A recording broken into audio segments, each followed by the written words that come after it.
I stood at the far end of the glass boardroom, my reflection ghost-like against the window. The buyer's lawyer slid a thick document across the mahogany table. "We'll need Avery Quinn to sign the acknowledgement page," he said casually, like he was asking me to initial a receipt. My stomach dropped. I watched my aunt's hand freeze midair. My uncle shifted in his seat. Nobody looked at me. The share purchase agreement sat there, official and final. $62 million. I flipped to the signature page with trembling fingers.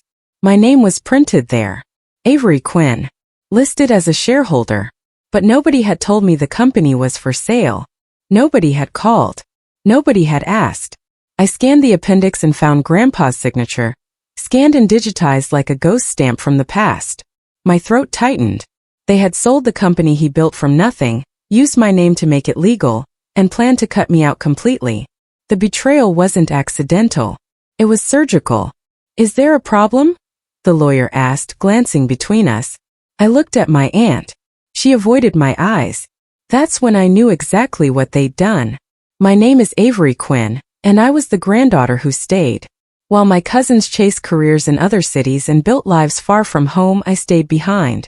I worked summers in the warehouse without pay, learning the business from the ground up. I learned the vendor codes, memorized client preferences, fixed the outdated inventory system that nobody else wanted to touch, and sat with Grandpa during his final years when everyone else was too busy climbing corporate ladders or starting families elsewhere. I believed loyalty mattered. I believed family meant something real, something solid you could build a life on. I was wrong about that.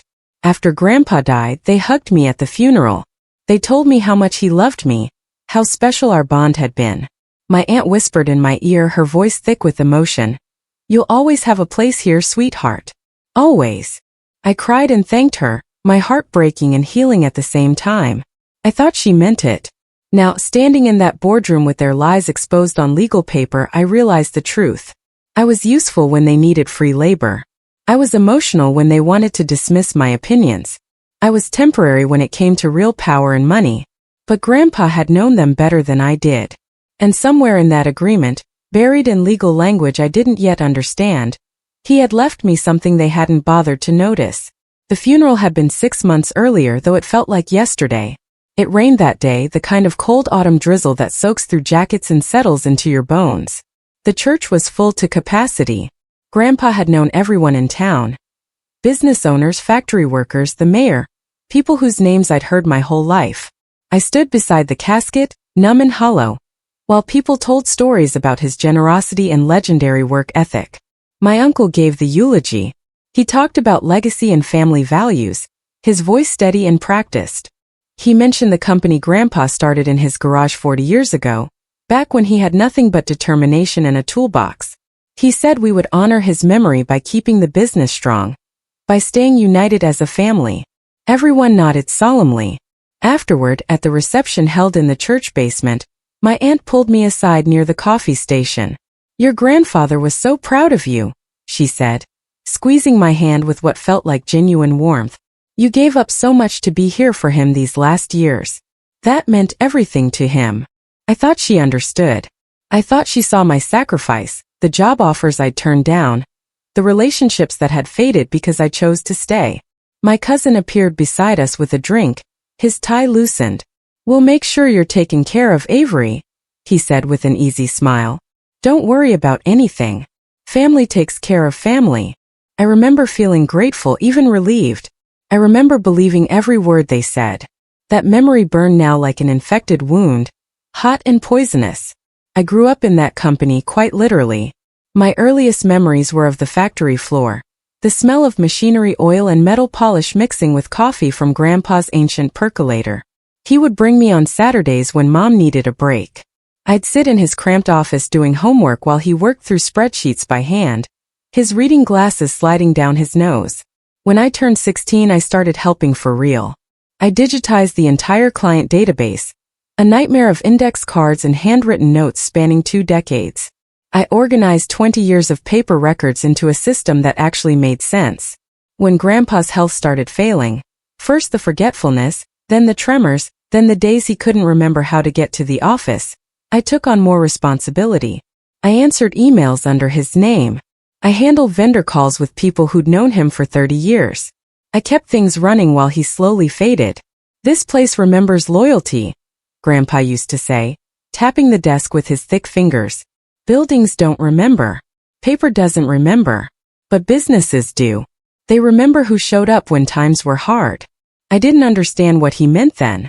I thought he was being sentimental, philosophical in the way old people get. By the time I graduated college with a business degree, most of my friends had moved to bigger cities with better opportunities. I stayed. I worked full-time at the company while Grandpa transitioned to part-time, then supervision only, then just occasional visits when he felt strong enough. He trusted me with passwords, contract drafts, private conversations with lawyers and accountants. In his final year, when his memory became unreliable, I was the one he called when he couldn't remember a client's name or where he'd filed something important. I thought I was earning my place in the family business, proving my worth through actions rather than demands. I didn't know he was already protecting it for me. I found out about the sale completely by accident, in the most mundane way possible. 3 weeks before the boardroom meeting, I was walking past a coffee shop downtown when I overheard my cousin on the phone outside. He was leaning against the brick wall, laughing about something. I almost walked past without stopping, but then I heard the number. "They're offering 62, he said into his phone, grinning. "Final offer. Closing in a month. Finally getting this done." I froze on the sidewalk, my bag sliding down my shoulder. "No, she doesn't know yet," he continued, checking his watch. "We're telling her after everything's signed. Dad says it's cleaner that way. Less drama, you know how she gets." My hands went cold despite the warm afternoon sun. I stood there like a statue while people walked around me, annoyed at the obstruction. My cousin finished his call and went inside the coffee shop without ever noticing me standing 15 feet away. That night I couldn't sleep. I lay in bed staring at the ceiling, my mind racing. I searched through my work emails for anything about a sale, any hint of what was coming. Nothing. I checked the company shared drives where I'd always had access. Suddenly half the folders required permissions I didn't have. They had locked me out months ago, I realized with growing horror. Small changes I'd ignored or rationalized. A password reset here. Permission changed there. Access revoked to financial folders I used to manage. I hadn't been forgotten in their plans. I had been systematically erased, one digital permission at a time. They had always called me emotional ever since I was young. In family arguments, when I defended Grandpa's careful decisions against their push for faster growth, they'd exchange looks and say I was too attached to the past. When I questioned their plans to cut long-term employees or change suppliers Grandpa had trusted for decades, they'd say I was being overly sensitive, unable to separate feelings from business realities. When I worked late or came in on weekends, they'd make comments about me trying too hard, about not having enough balance in my life. I was useful for grunt work, for maintaining systems and keeping clients happy, but I wasn't serious enough for real decisions, for strategy meetings or financial planning. My uncle once told me during a tense discussion about company direction, "You're great with the day-to-day operational stuff, Avery, but business strategy requires a different mindset. It requires detachment." He'd said it kindly, almost apologetically, which somehow made it worse. Translation: you're not one of us. You're not really family when it comes to power. My aunt was even more subtle and therefore more devastating. She'd smile and pat my shoulder and say things like, "You're so sweet to care this much about the business. Your grandfather was lucky to have someone so devoted." She made devotion sound like a character flaw, like something naive people did before they learned better. They had assumed I'd cry when they finally told me about the sale. They'd assumed I'd feel hurt and betrayed but would eventually sign whatever papers they put in front of me, maybe after some theatrical sobbing. They'd assumed I'd disappear quietly afterward, perhaps with a small payout to ease their guilt and keep me from complaining to extended family. That assumption, that fundamental misreading of who I was, turned out to be their first and biggest mistake.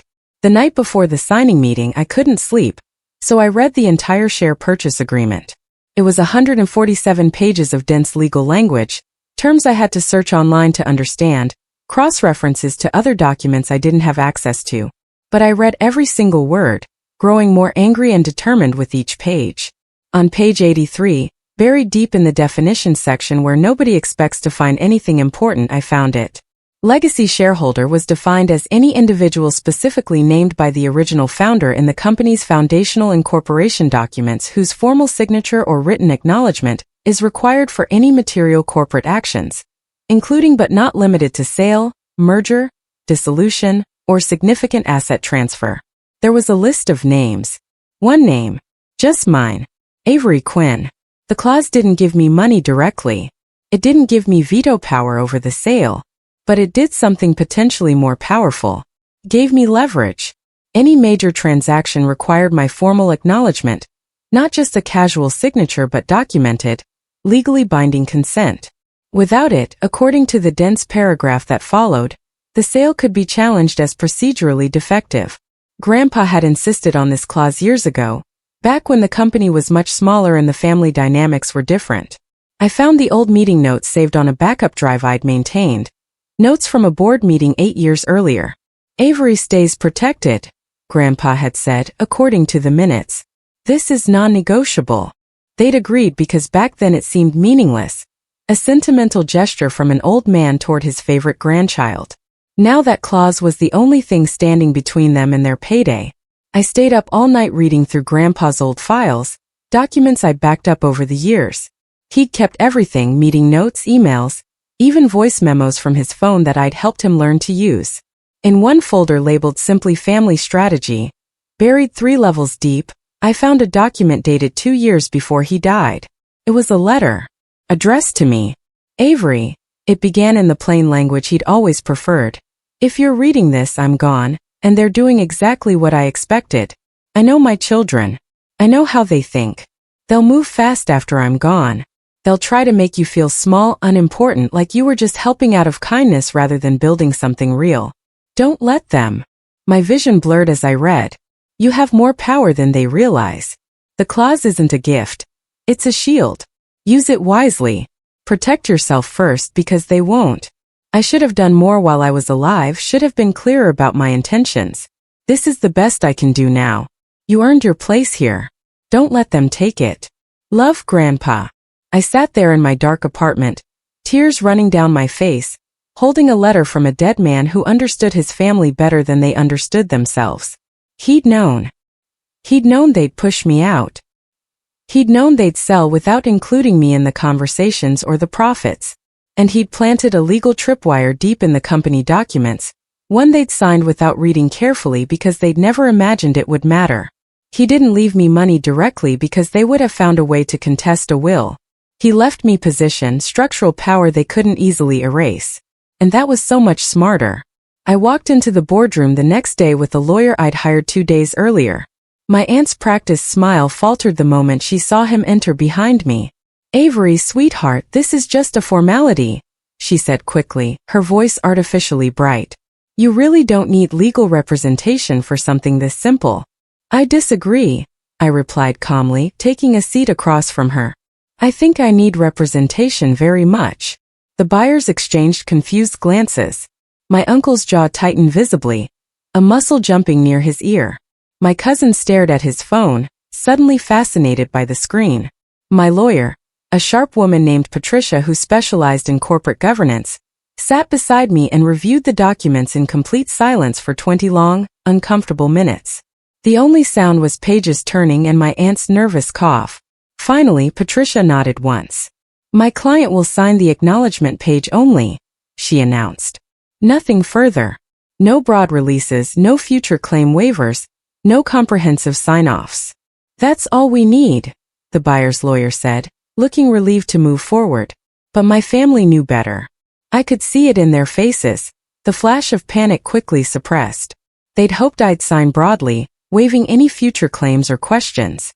They'd prepared additional documents with vague language about full acknowledgement of all terms that Patricia had immediately flagged and rejected.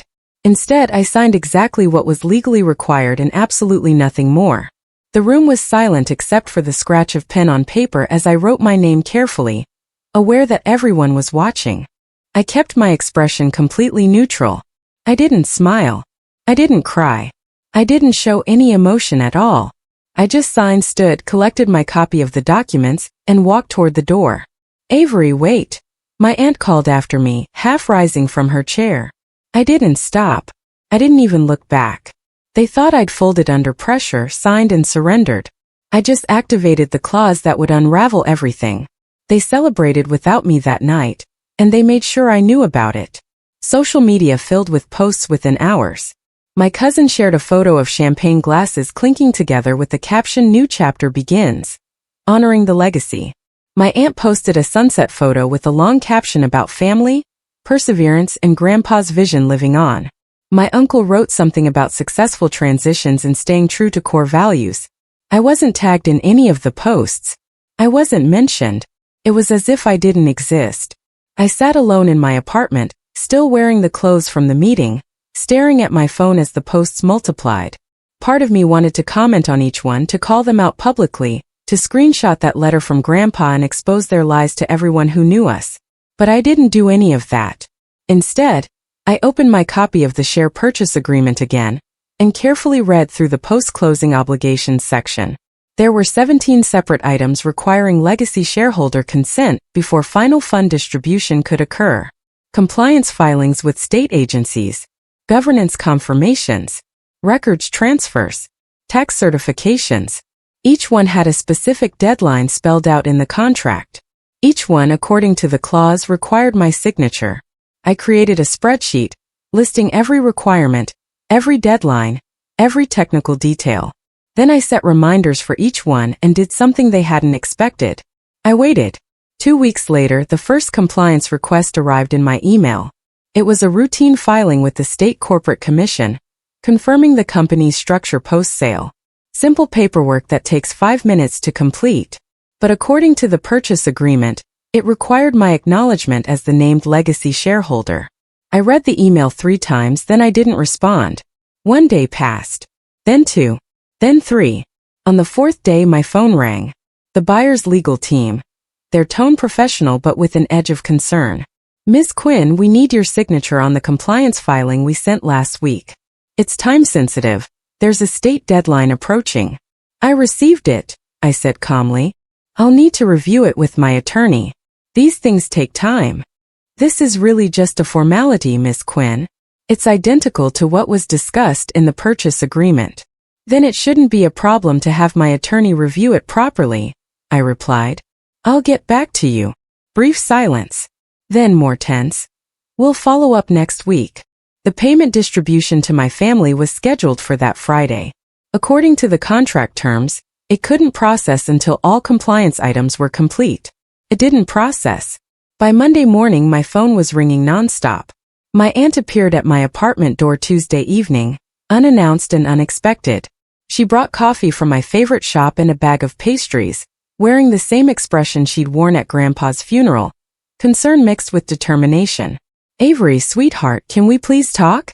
Just the two of us." I let her in but didn't offer her a seat. I stood with my arms crossed while she set the coffee and pastries on my kitchen counter like peace offerings. "There's been a small delay with the sale," she began carefully, choosing her words like she was navigating a minefield. "Something technical about paperwork. The lawyers say we need your signature on a compliance form." "I know," I said simply. "It's really just a technicality, honey. Nothing important." "Then why are you here?" Her practiced smile wavered. "Because this is holding up the entire transaction. People are counting on this money, Avery. Your cousin has debts. Your uncle has investments planned. This delay is causing real problems." "People like you?" I asked quietly. "That's not fair. You sold Grandpa's company without telling me. You used my name on legal documents without asking my permission. You plan to cut me out entirely. But somehow I'm the one being unfair." She set down her untouched coffee, her hands shaking slightly. "Your grandfather put that clause in when you were just a child. It was a symbolic gesture. It doesn't mean anything now. Then why does everyone suddenly need me to sign things?" She stood, her expression hardening into something I'd never seen before. Raw frustration without the usual polish. "You're being childish. You're hurting the family out of spite." "I'm protecting myself," I replied. "Something I should have done years ago." She grabbed her purse and walked toward the door, then paused. "This won't end well for you, Avery. You'll end up alone." "I already am," I said. She left, abandoning the coffee and pastries. I threw them away without tasting them. The buyers started asking serious questions within days. Their legal team requested an emergency call with my family. I wasn't invited, but word got back to me quickly. The business community in our town was small, and I still had friends in certain offices. The buyers wanted to know why a named legacy shareholder with approval rights hadn't been part of the negotiations. They wanted to know if there were other hidden governance issues lurking in the company structure. They wanted to know what else the family had failed to disclose. My family blamed miscommunication. According to my source, my uncle had insisted I'd been informed but was being difficult and emotional. My aunt said I was going through personal issues. My cousin suggested I was unstable. They painted me as the problem, as unreasonable and vindictive. But the buyers didn't care about family drama or excuses. They cared about legal risk and clean transactions. One of their lawyers called me directly 3 days later. Ms. Quinn, we're trying to understand the situation from all perspectives. Were you aware the company was being sold before the signing meeting? No, I answered honestly. I found out by accident. Were you consulted during the negotiation process? Never. But you are listed in the corporate documents as a legacy shareholder requiring acknowledgement for material transactions? Yes. My grandfather put that clause in place years ago. A long pause. I could hear papers rustling in the background. I see. Ms. Quinn, we may want to speak with you separately, outside your family's presence. Would you be willing to meet? Yes, I said. I would. We'll be in touch very soon. The deal was no longer clean. And in business, messy deals always get renegotiated. The family started turning on each other within a week, the cracks spreading fast. My cousin called me first, his voice shaking with rage. You're destroying this deal, Avery. Do you understand that? Do you know how much money you're costing all of us? I didn't cost you anything, I replied calmly. You excluded me from a sale that legally required my involvement. You created this situation. This is pure revenge. You're punishing us because your feelings were hurt. This is paperwork. I'm reviewing documents before signing them. That's called basic common sense. He hung up on me mid-sentence. My uncle called next, his approach completely different, calm, measured, almost gentle. Avery, let's talk about this reasonably. Let's put emotions aside and work together. What do you actually want from this situation? I want to understand why my name was used on legal documents without my knowledge or consent. It was an oversight in the process. We should have communicated better. I acknowledge that. But we can fix this moving forward. An oversight doesn't scan Grandpa's signature into an appendix, I said. An oversight doesn't exclude someone from months of planning. You did this deliberately. He went quiet for a long moment. When he spoke again, his voice had changed. You're making a serious mistake. Maybe, I said. But it's my mistake to make. My aunt called late at night. She didn't yell this time. She cried, her voice breaking apart. Your grandfather would hate seeing us fight like this, Avery. He would hate what you're doing to this family. Grandpa wrote the clause, I replied quietly. He knew exactly what he was doing. He knew exactly who you were. She hung up without another word. They weren't angry at me anymore, not really. They were angry at each other. Accusations flew behind closed doors about who had forgotten to properly disclose what, who had rushed the deal, who had assumed the clause didn't matter enough to worry about. I wasn't the problem destroying their unity. I was the mirror showing them what they'd always been. They offered me a settlement 2 weeks after the signing. It arrived via email from their lawyer. A lump sum payment, immediate and confidential.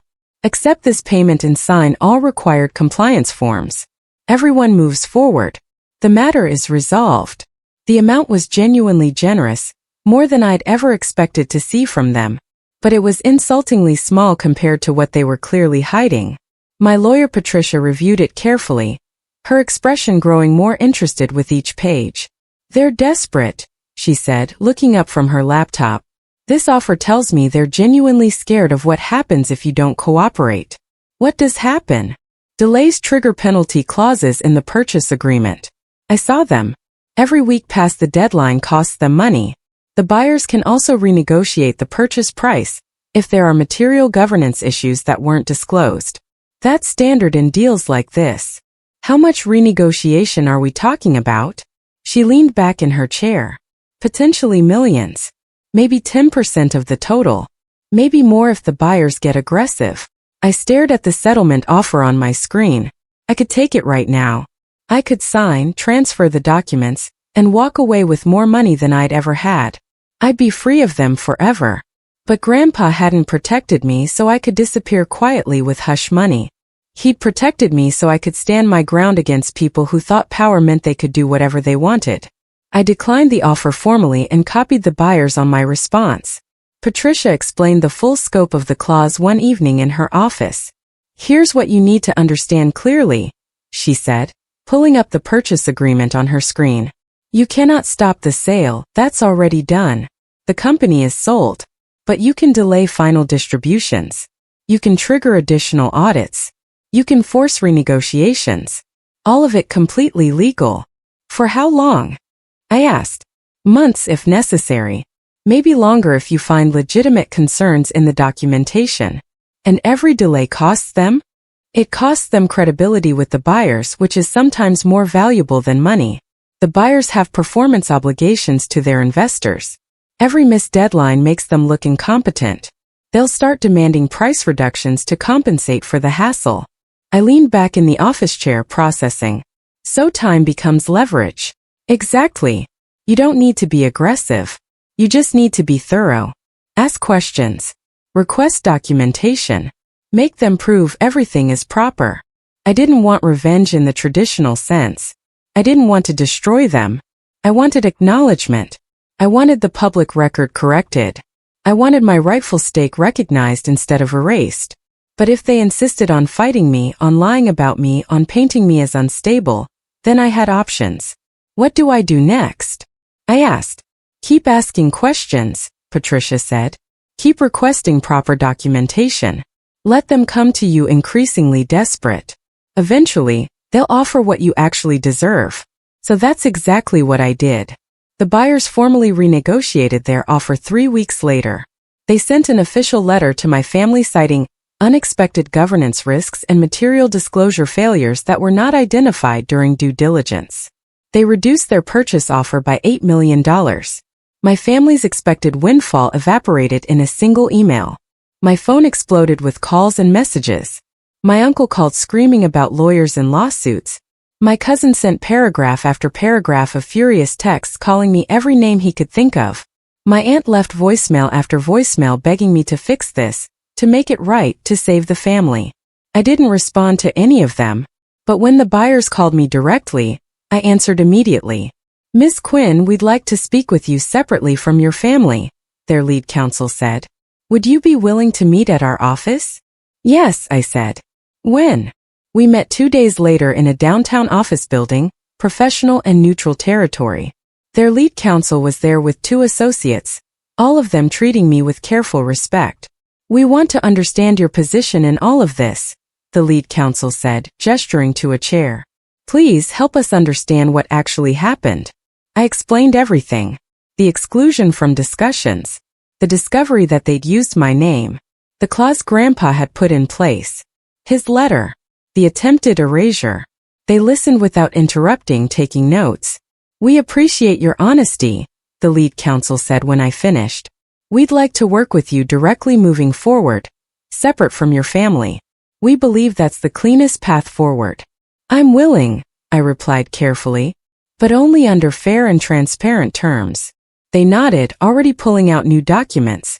For the first time since this nightmare began, someone was treating me like I actually mattered.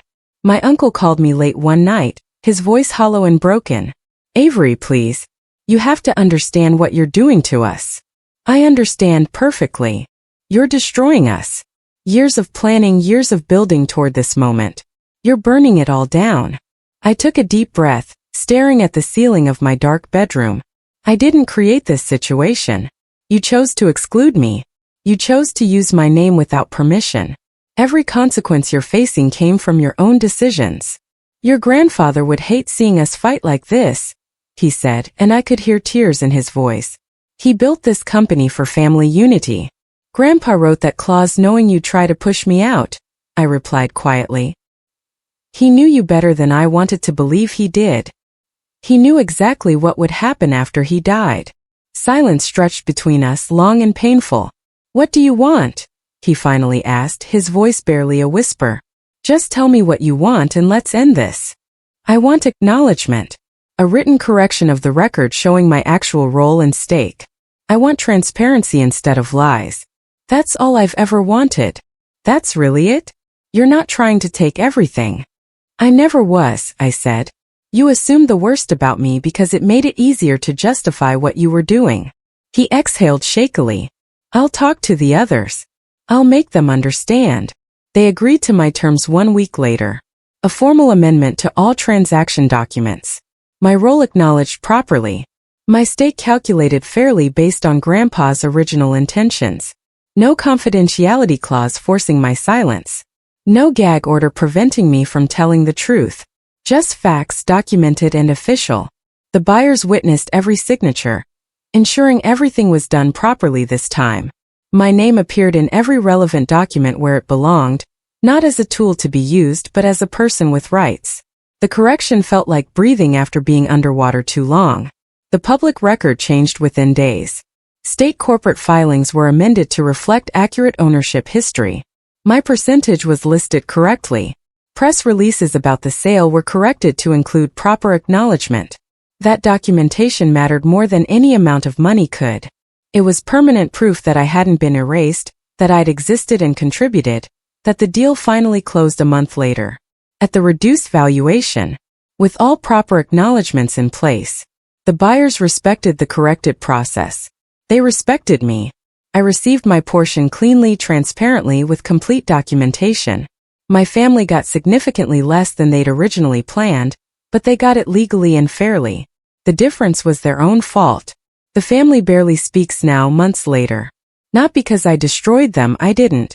But because I refused to disappear when they wanted me gone. They'd built their entire plan on my expected silence and compliance. When I spoke up instead, their foundation cracked apart. Now they don't know how to rebuild trust that was never really there. I used my portion of the payout very carefully. I started something small. A consulting business helping family businesses create fair succession plans and protect vulnerable members. It's ethical. It's mine. It matters. No legacy guilt weighing me down. No family manipulation. Just peace and purpose. I visited Grandpa's grave last month, on what would have been his birthday. I sat on the grass beside his headstone and finally understood his final gift completely. He hadn't left me the company. That would have trapped me in their dysfunction forever. He'd left me freedom from it, and the legal tools to protect myself when they tried to take even that away. They still tell people their version of events, I'm told. I don't correct them anymore. I don't argue or defend myself. My name is on the official documents now.